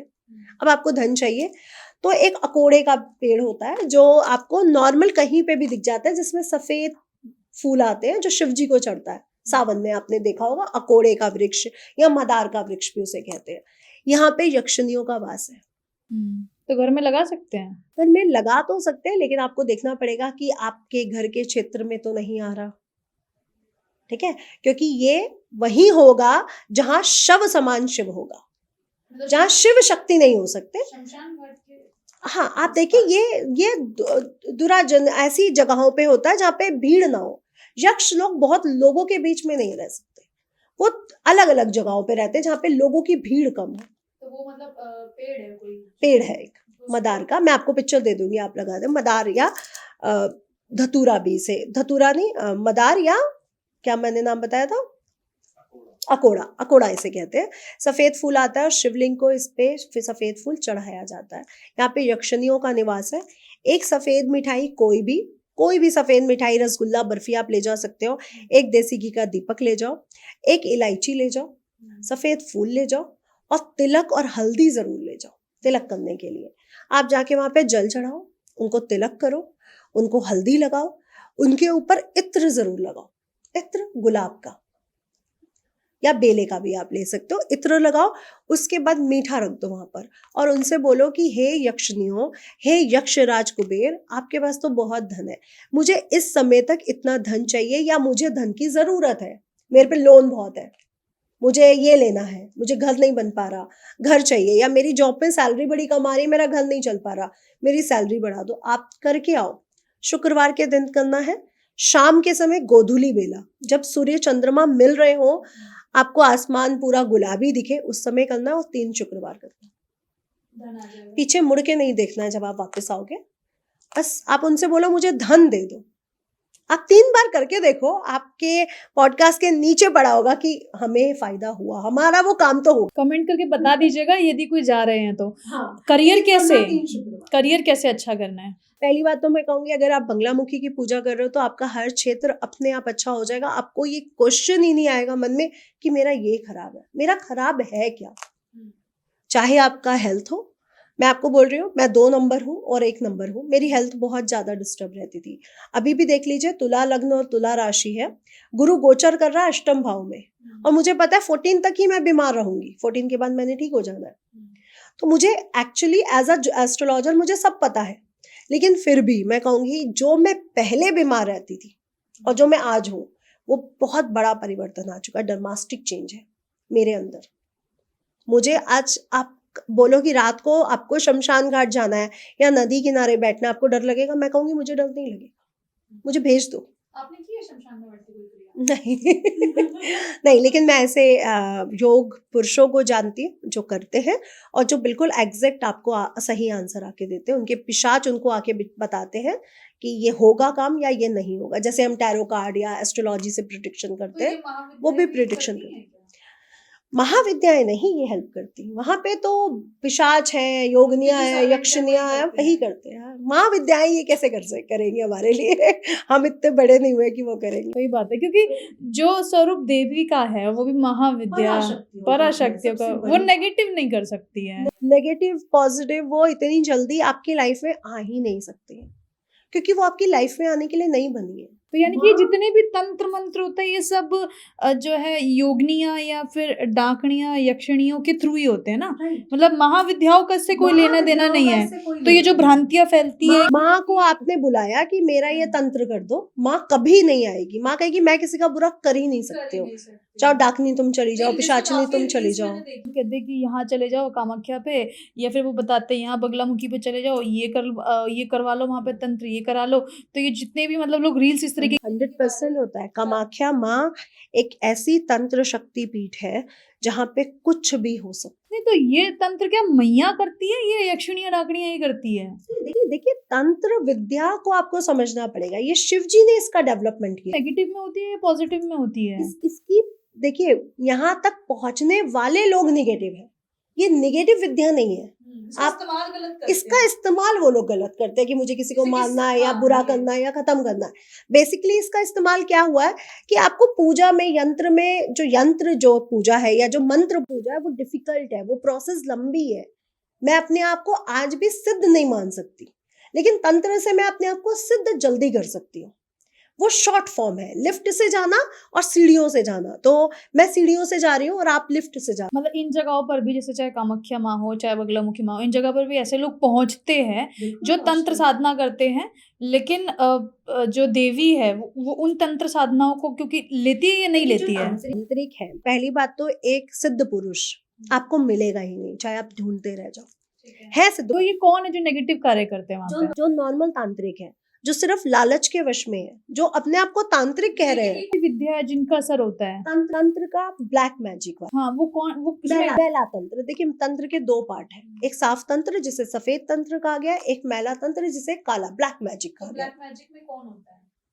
ब्लैक मैजिक यक्षिणियां या हाँ महाविद्या? डाकनिया ना यहाँ पे योगनी भी नहीं है, अच्छा, यहाँ पे सारी बैड एंटिटीज है। यानी जो कि डाकनी है, चाकनी है, काशनी है, ये सारी जो बैड एंटिटीज है, पिशाच है, जिन्नाद है, जो यक्षिणियां है वो भी यहाँ नहीं है। अच्छा, मतलब जो माँ के बिल्कुल जो द्वारे बैड जाकर ये लोग करते हैं, तो जो सफेद तंत्र है माँ उसे एक्सेप्ट करती है, लेकिन जो नेगेटिव तंत्र ये जानते हैं कि माँ नहीं एक्सेप्ट करेंगी तो उनको नहीं बुलाते हैं। यक्षिणियों को बुलाते हैं, डाकनियों को बुलाते हैं। डाकनी, शाकनी, पिशाचनी, कल्न पिशाचनी, इन सबको मतलब बुलाएंगे। एक तरीके की भ्रांति है ना, जो बिल्कुल फैलाई भ्रांति हुई है जो फैलाई हुई है। ये प्रोसेस वहां तक जाता ही नहीं है। भैया अगर रील्स देख रहे हैं आप एक बात बताइए, तो भरोसा मत कीजिए, मैले क्योंकि तंत्र में मल है, मैथुन है, अपना ही पेशाब पीना है, अपना ही वो खाना है, वो माँ तक जा सकता है। माँ प्रोसेस ही नहीं सात्विक है, है। सात्विक है। और मैं कहती हूँ अघोर तंत्र क्या कहता है कि मैं ही शिव हूँ, शिव ही मैं हूँ। अच्छा, पास कोई ऐसा बंदा आया जिसके ऊपर बहुत गंदा तंत्र किया हो और उसको आपने ठीक किया? देखिए पहली बात तो मैं ठीक करने की प्रोसेस को कहती ही नहीं कि मैं ठीक करती हूँ, ना मैं कर सकती हूँ, ना मैं ये करूंगी काम।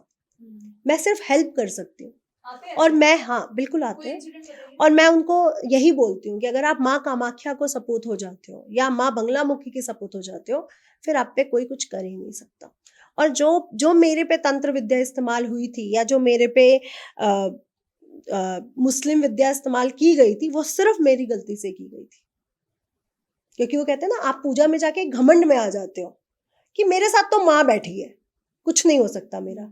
तो वो एक घमंड था मेरा, जहाँ पे मैं अपनी ही चीजों को माइनस करती जा रही थी। प्रोसेस होती है ना, अपने आप को भी एक कवर शील्ड में आपको रखना पड़ता है। अब वो गलती, कहते हैं ना, एक बार आप गिर जाते हो तो आपको समझ में आ जाता है अब नहीं गिरना है। तो अब वो कवर अप करके चलती हूँ मैं कि मुझे अपने आप को लॉक करके चलना। मैं कहीं जल्दी खाती नहीं हूँ, कहीं मुझे पता है कि ये इंसान से वाइब्रेशन मुझे अच्छी नहीं आ रही, मैं उसके घर का कुछ भी नहीं खाती। वहां पे बालों को झाड़ती नहीं। और आप मेरे बाल खुले देख रहे हो, लोग मेरे बाल खुले देख रहे हैं, लेकिन यहाँ पे भी मेरे बालों की चोटी बंधी हुई है जहां मुझे बांधनी है। ओके। इसी में छुपा रखा है। जी, तो हम लोग अब अपने आप को पूरी तरह से ब्लॉक करके चलते हैं कि हमारी ओरा तक कोई कनेक्टेड ना हो। तो मैं आपसे बोलूंगी, अगर आप भी अपने आप को ब्लॉक करना चाहते हो तो माँ बगलामुखी का यंत्र पहनना शुरू कर आपने पहना है? कमर में। ओह, दिखेगा नहीं। तो आप लोग माँ बंगलामुखी का एक यंत्र पहनना शुरू कर दो, जो किसी योग ब्राह्मण आचार्य के द्वारा बनाया हो। आपको मिल जाएंगे, अगर आप मंदिरों के आसपास जाते हो तो आपको मिल जाएंगे, आप वो पहनो। आप पे कभी कोई तंत्र। जैसे कई बार मैंने देखा है कि कईयों की तबीयत अचानक से खराब हो जाती है, शरीर पे दाग भी पड़ने लग जाते हैं, सुंदरता खत्म कर देते हैं। ऐसा कोई केस आया है क्या कभी? मैं केसेस मेरे पास बहुत सारे हैं जहाँ पे मैंने एक आसाम का केस था। तो वो फैमिली थी, उसके पापा नहीं थे, बेटियां थी और एक बेटा था। और उसकी पड़ोसन ही उस पर बहुत बार वो प्रोसेस कर रही थी। पहली बात तो मैं ये प्रोसेस जल्दी नहीं करती हूँ, मैं बहुत क्लियर कहती हूँ, मैं इसका कोई पैसा भी नहीं लेती, लेकिन मैं ये प्रोसेस करती ही नहीं हूँ जल्दी। तो आप लोग ये सुन के मत आए कि मैं ये करूँगी, क्योंकि मैं ये नहीं करूँगी, क्योंकि मैं ये मानती हूँ कि मेरी साधना बड़ी मेहनत से मुझे मिली है। और मैं सिर्फ उसका यूज़ तभी करूँगी जब या तो मुझे ज़रूरत होगी या मेरे किसी क्लाइंट को ज़रूरत सच में है कि हाँ, यहाँ पे मुझे ज़रूरत है इसको देने की, अदरवाइज़ मैं नहीं करूँगी। तो वहाँ पे उनके साथ बड़ी प्रॉब्लम्स थी, शादियाँ नहीं हो रही थी, सब बीमारी था, सब चीज़ें खराब थी। तो मैंने उनके घर में एक बंगला यंत्र पहुँचाया था और उनको मैंने मंत्र दिया था। मैं सच बता रही हूँ। उसके बाद जो उनके घर से निकलनी चीज़ें शुरू हुई, जो हड्डियाँ निकली हैं, जो राख निकली है, जो कपूर निकले हैं, जो लौंग निकले हैं और जो बीमारियाँ निकली हैं, आप सोच नहीं सकते। घर में से घर में से हड्डियाँ निकली हैं पुरुषों की, मतलब ह्यूमन स्कल्स की। Oh my God. और ऐसे नहीं कि फर्श से निकली हो, मतलब बेड के अंदर से, ट्रंक के अंदर से निकले हैं सामान, लाल पीले नीले, मतलब बहुत सारे रंगों से रंगे हुए। मैं वो मेरे को कई बार पिक्चर्स भेज, मैं कहती हूँ मुझे पिक्चर्स मत भेजो, क्योंकि मैं ये नेगेटिव चीज़ों को देखना भी नहीं चाहती हूँ। जो है उसको उठाओ और जाके गंगा जल पे विसर्जन। और अगर आप लोगों के भी घर में ये हो रहा है तो गंगा जल सुबह शाम छिड़को। अगर आप अपने घर में गंगा जल छिड़क रहे हो, एक शील्ड कवर बना रहे हो गंगा जल का, या हल्दी वाला जल छिड़क रहे हो, आप हल्दी वाला जल थोड़ी देर विष्णु भगवान जी के सामने या बंगलामुखी के सामने रख के अपने घर में छिड़कना शुरू करो। तंत्र मंत्र सब बंद। ये मैं बहुत सालों से कर रही हूँ। ये मुझे ज्योतिष गुरु ने बताया था कि आपके घर में कोई प्रॉब्लम नहीं आएगी, ना आप पे कर्ज चढ़ेगा, कर्ज होगा भी तो उतर जाएगा, क्योंकि आज कर्ज गाड़ी के लिए, बंगले के लिए सब ले रहे हैं। आप पे कोई प्रॉब्लम कभी नहीं आ सकती अगर आप अपने हल्दी वाला जल अपने घर में छिड़कते हो तो। सुबह उठ के नहा धोकर सूर्य देवता को जल देने के बाद मेरा पहला प्रोसेस हल्दी वाला जल होता है छिड़कना। जो पूजा में रखा होता है। पूजा नहीं, मैं लोटा उठाती हूँ, उसमें गंगा जल, जल और हल्दी डालती हूँ। जब तक सूर्य देवता को जल देती हूँ तब तक वो मंदिर में रहता है। उसके बाद मैं उसको उठा के गेट के बाहर जाती हूँ, मुख्य द्वार के बाहर दाहिने हाथ से छिड़कना शुरू किया पूरे घर में। आज तक कोई ऐसी प्रॉब्लम नहीं है जिसका हल मुझे नहीं मिला। जो लोग कहते हैं हमारी प्रॉब्लम खत्म ही नहीं होती, हमारी दरिद्रता खत्म ही नहीं होती, वो करके देख लें। इतना पावरफुल है हल्दी वाला जल। आपके घर में श्री हरि विष्णु तत्व को पूरी तरह से एक्टिवेट कर देगा। और जहाँ पे विष्णु तत्व एक्टिवेट हो गया या ब्रह्मास्त्र रूपणी एक्टिवेट हो गई, वहां पे धन कैसे नहीं आएगा। आप मेरे घर चलो, मेरी सफेद दीवारें भी आपको हल्की पीली नजर आएंगी, क्योंकि छींटे मारते मारते सालों साल होते रहे। मतलब ब्लैक मैजिक भी खत्म हो जाएगा। ब्लैक मैजिक भी खत्म हो। कुछ पॉडकास्ट के समापन से पहले कुछ आप और बताना चाहे रेमेडीज के तौर पे तो बता सकते हाँ बिल्कुल। तो ऐसी वो महिला थी और उनके घर में ऐसी ऐसी चीजें निकली, मैंने सिर्फ उनको मंत्र दिया था और आज वो फैमिली, मैं ये तो नहीं कहूंगी कि सब कुछ अच्छा हो गया, लेकिन पहले से काफी स्टेज उनकी बहुत अच्छी है। पैसा भी ठीक है, घर भी उनका फिर बिक गया था, क्योंकि जिस घर से मैंने कहा था इस घर को हट जाओ अब, क्योंकि अब इस घर में रहने का कोई फायदा नहीं है, क्योंकि वो पड़ोसन करती ही जा रही थी और वो पड़ोसन पूरी तरह से काले जादू से जुड़ी थी, क्योंकि वो प्रोसेस काले जादू की थी सारी। आप सात्विक जो पूजा है उसमें बलि का विधान क्या है, देखिए बलि हर देवी को चढ़ती है, इसमें कोई शक नहीं है, और बलि को मैं बुरा नहीं मानती हूँ, लेकिन बलि क्या है, आपको बलिदान देना है। पशु का बलिदान क्यों दे रहे हो आप अपनी चीज का बलिदान दो ना, कि मैं अपने क्रोध को या मैं अपने घमंड को या मैं अपने अंदर की इस चीज को बलिदान करती हूँ। देखिए जब तक मेरे अंदर क्रोध है, घमंड है, अहंकार है, लालच है, तब तक क्या देवी मेरे अंदर विराजमान होगी? नहीं होगी। वो भी तो साफ जगह बैठना चाहती हैं। वो क्यों गंदी जगह जाके बैठेंगी जहाँ पे द्वेष हो, लालच हो, घमंड हो, वहां पे वो बैठ ही नहीं सकती। क्या बगलामुखी माँ बलि लेती हैं? हाँ बिल्कुल लेती हैं। कामाख्या में आज भी आप जाइए तो एक जगह है जहाँ पे कबूतर की, बकरे की बलि दी जा रही होती है। बलि देना होता है बलिदान देना, आपको कोई चीज बलिदान देनी पड़ेगी। तो मतलब पशुओं की बलि चढ़ती है? पशुओं की नहीं, यहाँ पे बलि प्रथा बंद कर दी गई है। तीनों शक्तिपीठ में बलि चढ़नी बंद हो गई है कुछ समय से। लेकिन मैं कहूंगी आपको बलि देनी, आपको उनको बोलना पड़ेगा कि मैं अपना गुस्सा कम करूंगी, या मैं अपना द्वेष कम करूंगी, या मैं अब किसी का बुरा नहीं चाहूंगी, ये आपको बोलना पड़ेगा। चलिए, बहुत समय हमने आपका लिया और तो आप बलिदान दो और माँ को प्राप्त करो। बहुत अच्छी बात आपने कही कि बलिदान दो तो देवी की प्राप्ति होगी, क्योंकि जी। भाव अगर आप माँ को दिखा रहे हैं तो वही भाव रिटर्न बैक माँ भी आपको दिखाती है। वो भी कहती है कि बच्चा एक चॉकलेट मांग रहा है या एक रोटी मांग रहा है, चलो मैं इसकी प्लेट में एक मिठाई का पीस और रख देती हूँ। यही तो करती है ना माँ।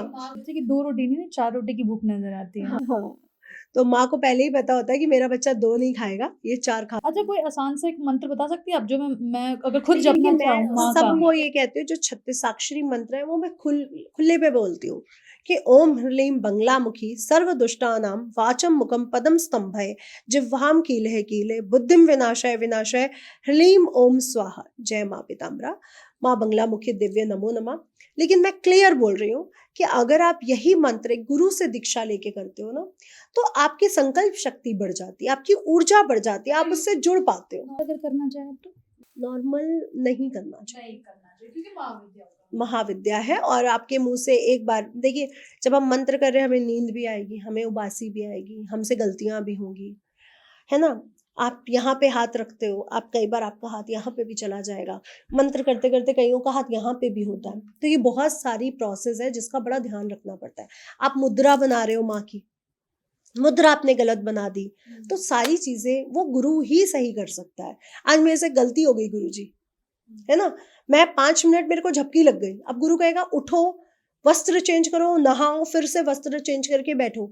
आप खुद करोगे? आपको पता ही नहीं है, आपको पूरी नॉलेज ही नहीं है। तो गलतियां होती हैं और हम उनसे ये कहते हैं कि मैं बच्चा हूँ, आप कुमाता नहीं हो, मैं कुपुत हो सकती हूँ, मैं गलतियां कर सकती हूँ, मैं गलतियों का घड़ा हूँ, आप गलती नहीं करने दोगे मुझे। तो मैं उनसे बोल के बैठती हूँ। और कभी भी कुछ भी हमें नहीं समझ में आता तो हम गुरु से बात कर सकते हैं, उनसे मिल सकते हैं, उनको कह सकते हैं। गुरु कहेगा मैं लेता हूँ। माँ भी तो अपने बच्चों के सारे कर्म ले लेती है ना, कि मेरे बच्चों को स्वर्ग दे दो, मेरे से स्वर्ग ले लो।